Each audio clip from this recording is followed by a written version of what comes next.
ক্যানিংয়ে শুরু হয়ে গেছে ক্যানিং সুন্দরবন মেলা 2025। প্রতি বছর জানুয়ারি মাসের 3 তারিখ থেকে 12 তারিখ পর্যন্ত এই মেলা হয়। আর প্রতি বছর প্রচুর মানুষের সমাগম হয় এই মেলায়। এবছর এই মেলা 47তম বছরে পদার্পণ করলো।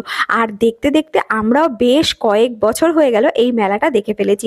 আর এত ভালো লাগে এই মেলাটা দেখতে, জানেন তো? ক্যানিংয়ে যখন এই মেলাটা হয়, মানে যে টাইমে এই মেলাটা হয়, প্রত্যেকের বাড়িতে মোটামুটি আত্মীয় স্বজনে ভরে যায়, মানে সবাই চলে আসে এই মেলা দেখার জন্য। তো যাই হোক, আমরাও চলে গেছিলাম মেলা দেখতে। আর এবার কিন্তু বেশ কয়েকদিন মেলা দেখেছি, মানে বলতে পারেন এবার একদম পুষিয়ে মেলাটা দেখেছি। প্রত্যেকবার কি হয়, মানে প্রচন্ড ঠান্ডা থাকে এই সময়টা, কিন্তু এবার যেহেতু ঠান্ডাটা একটু কম ছিল, তার জন্য কিন্তু মেলাটা আরো বেশি ভালো করে দেখা গেছে। মানে ঠান্ডার জন্য অতটা আর অসুবিধা হয়নি।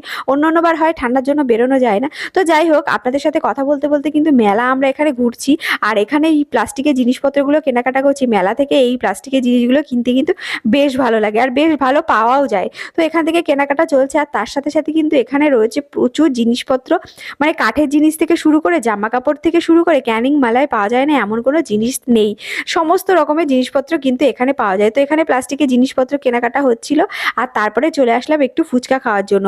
মানে অনেকক্ষণ ধরে ঘোরাঘুরি করে প্রচন্ড খিদে পেয়ে গেছিলো, তো ভাবলাম একটুখানি ফুচকা খেয়ে নিই। তো এখানে দাঁড়িয়ে একটুখানি ফুচকা খাচ্ছিলাম। আর মেলার ফুচকা সত্যি কথা বলতে অতটাও ভালো লাগে না। আমাদের ক্যানিংয়ে কিন্তু ফুচকা ভালোই করে, কিন্তু মেলার সময় ফুচকাটা একটু গড়বড় হয়ে যায়। তো যাই হোক, সেটা বাদই দিলাম। এখন চলে আসলাম একটু অন্য সাইডে মেলা দেখার জন্য।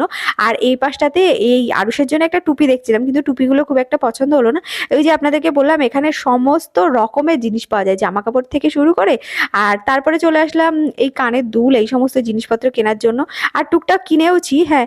আর সেগুলো আপনাদের সঙ্গে বড় ভিডিওতে অবশ্যই সবকিছু শেয়ার করেছি, আপনারা দেখেছেন এবং দেখবেন যদি না দেখে থাকেন। তারপরে চলে আসলাম আরও একটা প্লাস্টিকের দোকানে। দেখতে পাচ্ছেন এখানে কত রকমের জিনিস আছে। আর তার সাথে সাথে কিন্তু এখানে ভেতরে, মানে মেন যে গ্রাউন্ডটা আছে, সেখানে কিন্তু প্রচুর অনুষ্ঠানও হয়, মানে পারফরমেন্স হয়। এই যে দেখতে পাচ্ছেন কত সুন্দর সুন্দর কালচারাল প্রোগ্রামগুলো এখানে হচ্ছে, যেগুলো কিন্তু মেলার একদম মূল আকর্ষণ। অনেক মানুষ আছে মেলা দেখার সাথে সাথে কিন্তু এই প্রোগ্রামগুলো দেখতেও ভালোবাসেন, কিন্তু সত্যি কথা বলতে ঠান্ডার জন্য আমাদের অতটা সময় হয় না যে বসে একটুখানি প্রোগ্রাম দেখবো। তবে কিছুক্ষণ দাঁড়িয়ে দাঁড়িয়ে প্রোগ্রামগুলো দেখি আমরা। তারপরে চলে আসলাম একটু কফি খাওয়ার জন্য। মেলা ঘুরে তো বেশ ঠান্ডা লেগে গেছে, তো তার জন্য ভাবলাম একটুখানি গরম গরম কফি খেয়ে নিই। আর এই জায়গার কফিটা কিন্তু বেশ ভালো করেছিল।